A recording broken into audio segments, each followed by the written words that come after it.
Hey, what is up, mortals? It is Ellen here, and welcome to part 11 of What If Aizawa Was in Class 1A. Just wanted to greet you guys by just saying sit back and relax. You're in for a treat. And so we begin. Following the sports festival, the students were all given several days off to recover. All Might told the students of 1A that he would discuss the Pro Hero draft pick when the class reconvened.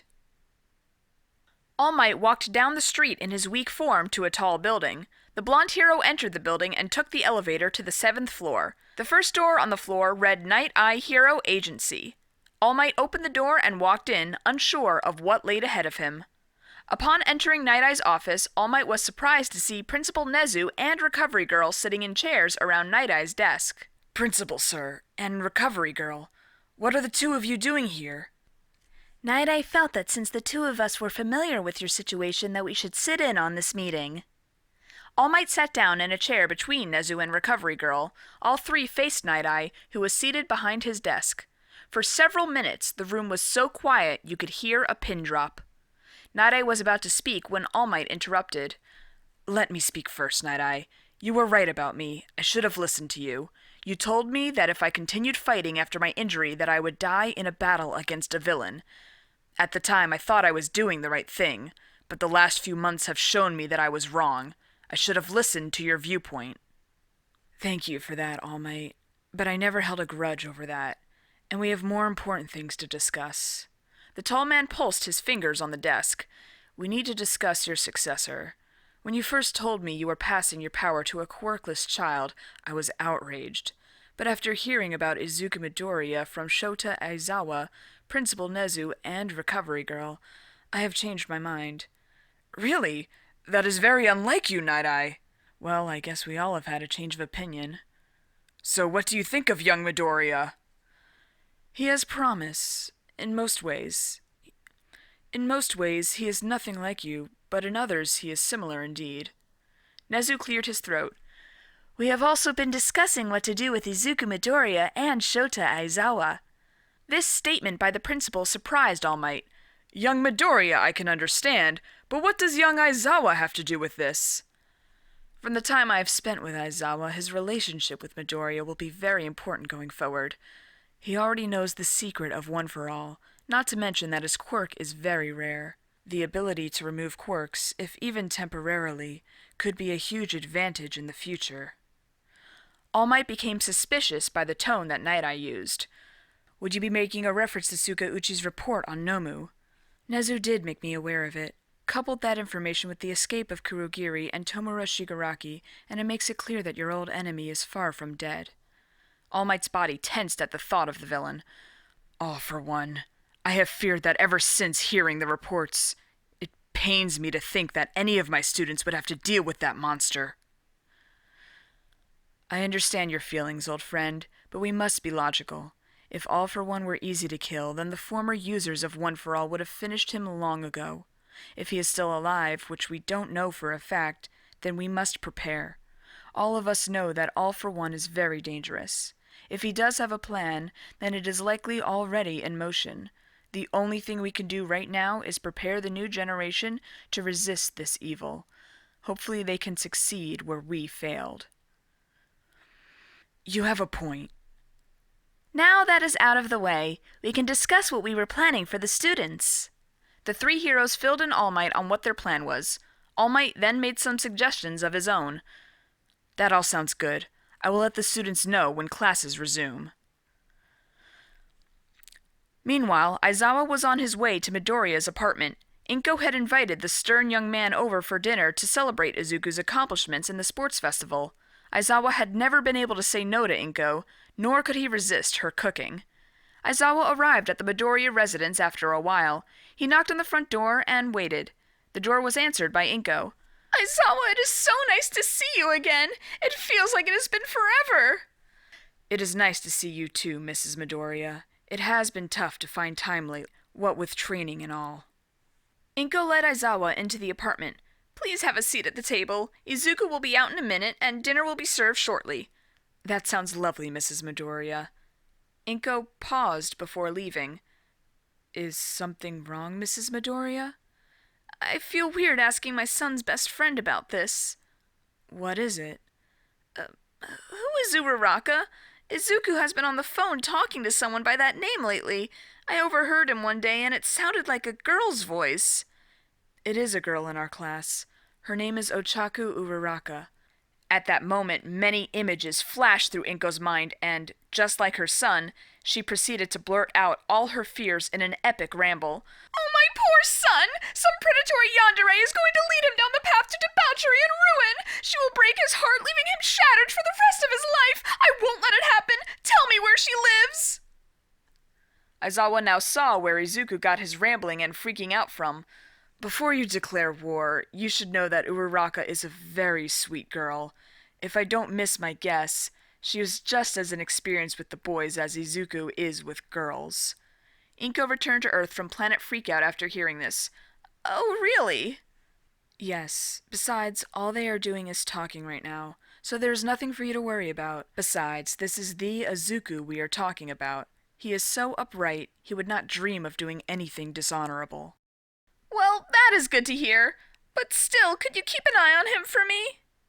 I don't think that is necessary, but I will. You know I am very fond of Izuku. I would not want him to get his heart broken either. Aizawa then wondered how Uraraka would react to being called a predatory yandere. The thought almost made Aizawa smile. The thought of Uraraka leading anybody to debauchery was laughable. The pink-cheeked girl probably didn't even know what debauchery was. Just as this conversation wrapped up, Izuku Midoriya entered the room. Inko then excused herself and went to finish dinner. The two boys then sat down on the couch while they waited for dinner. The boys discussed many things while they waited. The subjects ranged from how each of the boys had recovered in the days after the sports festival to what UA would throw at them next. On the latter subject, both boys agreed that they best be prepared for anything. After a few minutes, Aizawa decided to address the elephant in the room. With his cool, collected tone, Aizawa asked, So, how is Uraraka doing? Oh, she is doing well. She is almost fully recovered now. She is excited to get back to training in school. Midoriya said that without thinking. It occurred to Midoriya that he and Uraraka had said that they would not tell their classmates about their conversations. After all, to the green teen's mind, there was nothing to tell. Aizawa gave Midoriya a knowing glance. So, you two have been talking? Sometimes Midoriya hated that he could not hide anything from Aizawa. How long have you known? Not important. Look, I am not going to pry the details out of you. After all, I'm not Ashido. Just do me a favor. When you decide what you want, then make your move. You are my friend, but so is Uraraka. It would be a crime against rationality to deny you two the happiness you both deserve. Izuku's eyes went wide with wonder. Aizawa, you do care! Of course I care. After everything we have been through together, it would be irrational for me not to care about you.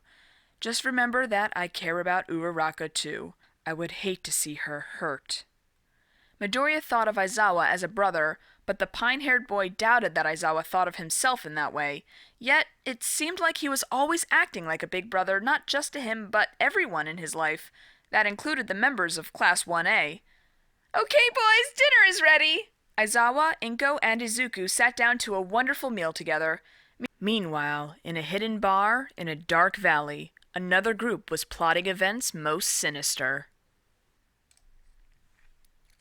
Kurogiri, who is this? Tomura Shigaraki, this is the hero killer Stain. I have brought him here as you requested. So you are the leader of the League. What do you want from me? We are trying to rebuild our forces. You would make a great addition to the group. After all, you have so much experience. What is your goal? Right now, I just want to kill All Might, and anyone that pisses me off, like this little brat. Shigaraki slid a picture of Izuku Midoriya across the bar. I knew this would be a waste of my time. Your goals are that of a child. You have no conviction. Who do you think you are talking to? Master, should I intervene? From the back of the room, a deep, raspy voice emitted from a television covered in big purple letters that read, Sound Only. Let it happen. This may be the only way he will learn.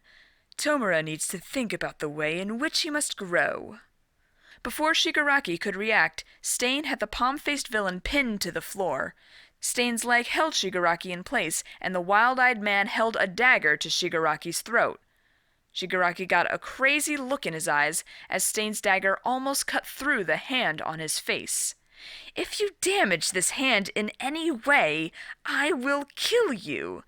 Shigaraki then used his quirk to decay Stain's dagger into a pile of rust. Stain was troubled by what just happened. Not his blade, he could get more of those. What really bothered him was what he saw in Shigaraki's eyes. "It seems you do have potential. There is a warped sprout of conviction. It would be best if I let it grow for a while. I can always kill you later if I don't like the result." "Whatever, just leave already." "You, Shadow Man, you will return me to Hosu City. There are still many false heroes that I must deal with." Kurogiri opened a portal, and the hero killer walked through it. After a few days, classes at UA resumed. The students of 1A found that many people recognized them from the sports festival broadcast. Several of the students enjoyed this attention. Aizawa was one of the only ones who did not. All the attention put Aizawa in a fractious mood. All Might entered the room in his skinny form holding a mass of papers. "I am here with new information for you." The students of Class 1A had grown so used to these entrances that they did not react. "You are all looking well. Your performance at the sports festival was remarkable. As you know, many heroes were watching the events looking for new talent. This is what brings us to today's subject, the Pro Hero Draft Pick, which I mentioned briefly before your break." The students were surprised by the news. "Are you ready to take the next step toward your future, young heroes?" Thank you all for indulging yourselves in the story thus far. Hope you enjoyed it.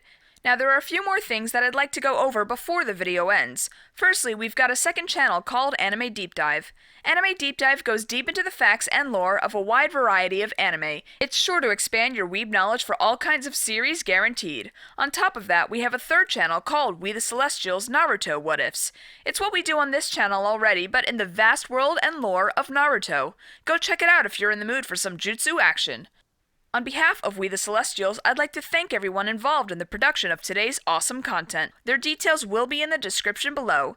If you're perhaps interested in what we do here at WTC, then I would like to extend out an invitation to join the team. The only caveat being we only accept members 16 and older to join our crew. You can find us on our Discord, which you can locate in the description below. Our Discord is an all-around fantastic place to be, whether you're a fan or looking to join our band of misfits. All you gotta do is hit up the recruitment server and sign up for whichever category of work that fulfills your interests.